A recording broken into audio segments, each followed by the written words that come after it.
हातकणंगले तालुक्यातील अंबप गावच्या दक्षिणेला असणाऱ्या नागोबा मळा परिसरात मादी बिबट्या व तिच्यासोबत एक पिलाचे दर्शन झाल्याने गावकऱ्यांमध्ये एकच खळबळ उडाली। शेत शिवाराच्या कडेला असलेल्या ऊस पिकातून अचानक ही दोन्ही जनावरे बाहेर पडताना दिसल्याने नागरिकांची पळापळ झाली। बिबट्यापासून सावध राहण्याची सूचना ग्रामपंचायतीने नागरिकांना दिली। घटना मंगळवारी सायंकाळी 7च्या सुमारास घडली। गावाच्या परिसरात वारंवार बिबट्याचे दर्शन होऊ लागल्याने नागरिकांमध्ये भीतीचं वातावरण निर्माण झालं आहे। रविवारी रात्री पावलेली बकरी व घोड्यावर केलेला हल्ला तसेच 4 दिवसांपूर्वी आंबटवाडी रस्त्याला जात उसात कुत्र्याचा पडलेला पडसा यामुळे बिबट्याच्या भीतीने नागरिक, शेतकरी व महिलांच्या मध्ये भीतीचं वातावरण निर्माण झालं।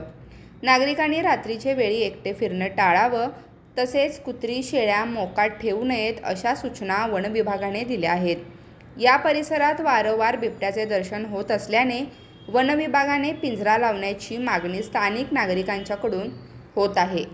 न्यूज मराठी 24 कोल्हापूर। हे आहे गोकुळचं श्रीखंड, अगदी जिभेवर रेंगाळणार, जिभेवरच नाही तर मनावरही रेंगाळणार गोकुळ श्रीखंड, मनावर रेंगाळणार।